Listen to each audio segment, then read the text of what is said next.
Who takes the very first snap under center in week 1 for the Raiders? And Soto and I made our list of top 10 guys that we think are most likely for that to be. Not who we want, not who we think is smartest, just most likely. Situationally, yes. Based on the information we have now. And that information changes week to week, right? Just last week, Tom Brady would have been maybe top 3 on this list. He retired. Probably now number 1 to me. Maybe not, right? Potentially number 1 for Soto. Now he's completely off the list, right? So this list is going to be a running list for us, and it will change. It's a living document. It's like the U.S. Constitution. It's constantly evolving as we go along. So, all right, from least likely to most likely, top 10. Number 10, Jacoby Brissett. He's on the list because he has some familiarity with Josh McDaniels and his system. It was only 1 year, I believe, before they traded him to Indianapolis after Andrew Luck retired, I think it was. He's shown to be a serviceable quarterback. Last year, the Browns were better with him than with Watson. Yeah. I think it's a long shot. I don't think that's going to be very likely. Something's gone terribly wrong. It's like right? Like he was brought in to be like a backup, and someone got hurt. Like that's the only way I see him taking week 1 snap is like he's there for depth, and someone got hurt. But he's on the list because he knows the system, and Josh McDaniels. That's his biggest claim to fame, right? Knows the system better than everyone, but like 5 quarterbacks, and that's it. That's the only reason. 5 quarterbacks. Number 9. The only quarterback that the Raiders currently have on their roster. That's the only reason he's on this list. Chase Garbers. I think he needs a little bit more seasoning. He has to have something. He has to have shown something for Josh McDaniels to have kept him around. I'm not clear on his level yet. We haven't seen much of him. Hopefully, this preseason we'll see some more and see what we have. I would love to see a lot of preseason snaps with Chase to see what we got. I mean, it somewhat translates to the regular season. Stidham played lights out in the freaking preseason, and he went and he didn't play, too much worse than that. I think Chase Garbers is in one of those situations where it's like if he's starting, something went wrong. But what Chase has above Brissett is something that Adam Hill brought up 2 weeks ago. And if the Raiders tank, then Chase Garbers is going to be the starting quarterback, right? If the Raiders are like, okay, we're tanking. Let's see. And he's cheaper. And he's cheaper. He's on the roster, right? Like he's on a rookie deal. He's already under a shitty contract. You got him. So. See what he's got, right? You're risking nothing, like that's. So he's above Jacoby Brissett. He's number 9 because if we're tanking, it's probably Chase Garbers that's doing it. It's either something went wrong or we're tanking. And the thing is if we're tanking, do you trust Mark Davis to not fire you if you're Josh McDaniels and Dave Ziegler? Yeah. If you go like 1-6, they'd have to sell Mark hard. And they can sell him all they want, but when the fan base is breathing down his neck, Mark Davis's neck, is he going to stick to it, or is he going to, pull the trigger? I wouldn't bank on him not pulling the trigger. Number 8, and I think people might be surprised how low this is, but we'll explain why. Bryce Young. Yeah, I don't think the Raiders are going to move up for Bryce Young. I think they need to win now, and it's going to be indicative of a lot of these picks. If I'm McDaniels and Ziegler, we need to start winning now, and I don't know that trading a lot of draft capital now and in the future to get Bryce Young is going to happen. Yeah, I'm with you. We'll get to some other rookie quarterbacks that are much higher in this list, but we both agree that it's more likely they're going to fall or at least semi-fall to us. Like trading to number 1 or number 3 doesn't feel like what this regime would do. Staying at 7 and getting somebody pretty high up on this list, potentially. Maybe moving up slightly to get somebody we like, but we're both in agreement. Like going up all the way when you've got Josh McDaniels and Dave Ziegler have to really see something in our number 8 and our number 7 to make this move, and I doubt it. And so that same train of thinking, number 7, CJ Stroud, for basically all the same reasons. Yeah, it's they have to be sold 100% that out of the package, this guy is game ready. Because they have to win now. They have to win this year, or else they run a very high probability that they will not get a third year. And I don't know that. I'm not saying they're not going to get him, but I don't know that they'll start him right away. And also risking, not risking, but like trading up, giving up draft picks to get a guy high when there's so many holes everywhere else. Doesn't seem like the crew. Yeah. Number 6, with the reason why we can only use 10, and that qualifies for every single person on planet Earth. Literally anyone else on planet Earth other than the 9 other guys. We're going with the field at number 6. Someone can get a wild hair up their ass. You just never know. It's just, this is the whole wild card part. The wild card, Yeah. The NFL's too crazy not to have just like some crazy rando potentially start for the Raiders next bro. Season. It could second, be Matthew, third, fourth round Matthew pick. Stafford. Right. Yep. It's like, hey, you know what, Matthew, making a little bit more money than we would like. We need to retool, this team, and let's keep Baker and pay him less, and send Matthew Stafford packing. I'm not saying I want him, but that's you just never know what's going to happen. And who would have thought Baker Mayfield would have finished the Rams season as a starter at the beginning of the year? Like, we thought Jarrett Stidham would beat out Derek Carr and take snaps. Like, and like all these crazy trades, and also let's not second guess the possibility of us drafting a second, third rounder, and the guy beats out Stidham or whatever. That's what Carr did. Like, that's what Carr did. Carr did, right? Carr beat out Schaub and kept him on the bench. Yeah. So that's literally the other 7 billion people on planet Earth at number 6. Number 5, the first big name, Aaron Rodgers, who's currently in a dark black hole. Let's hope, potentially does he go into the black hole? I just think that the highest probability right now is that Aaron Rodgers stays with Green Bay, or that he wants to stay with Green Bay. I think there's a very small possibility that Green Bay is just like, listen, man, we're just going to move on. We have to pull the cord sometime, and now is the time. So you really can't do that on a back-to-back MVP. So as soon as he shows a little bit of slippage, you can sell that to your fan base. Like, all right, guys, we got a great run here. We have a guy that Jordan Love, that's going to, come and kill it. And then we just get a haul for Aaron Rodgers. But yeah, I think the most likely scenario here is he goes back to Green Bay.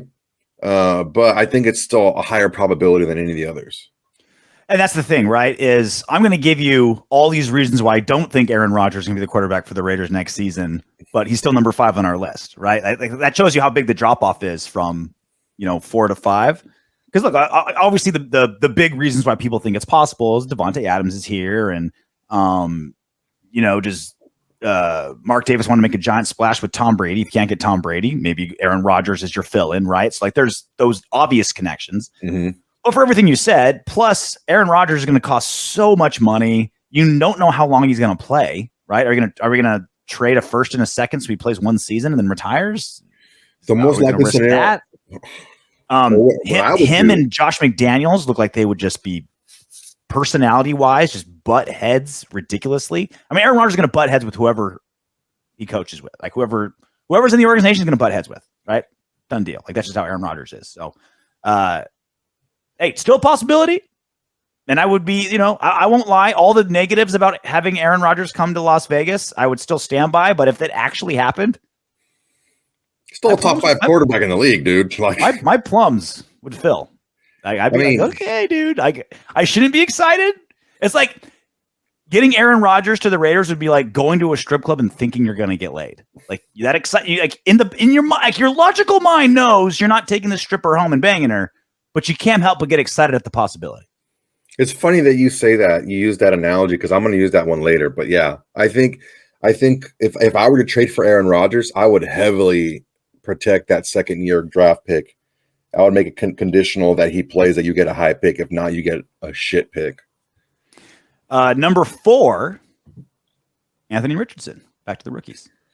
Yeah, I think the most likely scenario is that we stay at 7 or we even maybe trade back a little bit and are able to still draft Anthony Richardson later in the first round. I don't think that he's going to be a top 10 pick. It just seems like there's always these different wild cards that jump out at you, like an offensive lineman or a flashy corner or an edge rusher, something like that. And even if we do draft him, I still think we're not going to roll with him right away. Again, something would have to have gone really wrong if Anthony Richardson is the plan from the get-go to be our number one. I would disagree with you that he'd have like something would go wrong. I can see McDaniels drafting him and having him, beat out whoever, or not just beat out whoever, but like, look, let's just get him time. Like maybe our backup's better, our veteran guy, but I think it's better to get him in there working and getting time. Otherwise, I agree with everything you said. I think it's less about Anthony Richardson and same thing with our number 3 option. Mm-hmm. And more about placement in draft. I don't think Josh McDaniels and Dave Ziegler are falling in love with these guys. I think they're situational. Like, okay, we're getting a rookie guy. Let's get a value guy. That's my gut. We could be completely wrong, but that's my gut. And that leads to number 3, Will Levis. Yeah, Will Levis. I think if we sit at 7 and we've heard comparisons to like a little bit smaller, maybe even a little bit more mobile Ben Roethlisberger, where we've heard, maybe like a Josh Allen light. We've also heard Carson Wentz, like, that type of guy. He plays. What did Dan Orlovsky say? He plays quarterback like a linebacker. His stats aren't great from Kentucky, but he didn't have much around him. He was running for legitimately running for his life. In Kentucky, didn't really have a lot. From the best front sevens in college football. God, yeah, every freaking week, SEC murderers. Like every freaking week, he was running for his life. Throat. So I mean, if he falls to us, I think that's probably a little bit more likely that he takes the first snap. And that's not to say that we won't get Anthony Richardson, but I do think that Will Levis is a more likely first snap starter if we get him than Anthony Richardson is. I think they're equal there. We can disagree on that. We can have the discussion later. But I think just more likely pure draft position wise, Will Levis kind of fits to where, like if he's there at 7, that's where we go. I think so. That's kind of where it is. Number 2, pretty high jump. There's a really high jump from there's a big drop off from 2 to 3. From Aaron Rodgers to Richardson, and a really big jump from Will Levis to our number 2, Jarrett Stidham. Yeah, I just think that it's just comfort level. I think that McDaniels knows what he has with Stidham. I think he can work with him. And I think that he's confident that getting a little bit more attention throughout the season, he's going to be able to identify things a little bit easier and not be so turnover prone. But man, he made some good plays, man. He was electric out there. He made some big plays. But yeah, it's I think he's pretty likely. Even if we do draft a rookie quarterback, I think it's still pretty likely that Stidham starts day 1. I think he's up at number 2, primarily because I think it's almost guaranteed he's on the roster next season. Even though he's technically a free agent, he's so much more valuable to Josh McDaniels and the Raiders than any other team. He played well in those 2 games, but not so well where a quarterback hungry team's like, oh, let's try this guy as our starter, right? Like there's no other team. If you disagree, let me know. But I don't think any single team is like, let's go on Jarrett Stidham as our starter. I think they kick the tires and maybe put him in a quarterback competition, but they're not thinking starter out of Stidham. He just didn't play enough last season. He didn't show enough. So he's going to be on the team. And like you said, he could fit in for multiple reasons. He could be a guy. He could start week 1 because we drafted a rookie and he's developing. He could be the number 1 guy because we picked him up as a backup, and the starter's hurt, and we get to number 1. Those 2 themes go together. Or he could straight up potentially beat out another veteran quarterback on the roster in training camp. So again, he's, other than Chase Garbers, He's the only other guy on this list that are like, all right, he's probably on the team next season. He's almost for sure on the team next season, right? Like, what do you think? 90% chance he's on the roster? I think 95% chance. 90, 95? Yeah. I mean, Yeah. it just makes too much sense for him to be in with Josh McDaniels. His chance to start with the Raiders is a lot higher anywhere else because he knows the system. Mm-hmm. McDaniels is comfortable with him, and the team's comfortable with him. Number one, most likely in our eyes, not who we want, not who we're planning on, but not the best quarterback, but the number one most likely quarterback to take the week 1 snap next season, Jimmy G, Mr. Garoppolo. Jimmy Dayton porn stars Garoppolo, the most handsome man in the business. Mm-hmm. It's self-preservation at this point. How do I get a veteran quarterback that knows my system, that I'm comfortable with, that's going to be able to win games and not going to cost me a ton of money? Now, if, let's say Carr signs quickly, let's say, like the worst case scenario for us is, what's his name? Geno Smith signs with the Seahawks, which he's probably going to right away. And they gave him a good amount of money. Mm. Carr signs pretty quickly. And Garoppolo is the only veteran quarterback really left. That's not good for us because his price is going to shoot way high. And then it would be a Stidham, but I think he's the most likely. He checks the boxes as far as what a head coach in Josh McDaniels' position is going to look for. Someone I'm comfortable with, knows the system, has won in the league, and not going to cost me a ton of money. I was thinking Stidham 1 pre-show when we were doing our list, but you did talk me into Jimmy G, so I'm sticking with it. But for all the reasons you mentioned, been there, multiple NFC championship games, like knows the system, you know what you're getting. And that's the biggest thing is out of all these quarterbacks on the list that we just mentioned, you know what you're getting with Jimmy G the most. You know what you're getting, right? Obviously, obviously the knocks are the injuries, right? Which is kind of why I think Stidham could be one. They could both be on the roster. Garoppolo can fucking trip on his porn star's high heels in the bed, blow out his knee, and you got, the backup starting for the rest of the season. But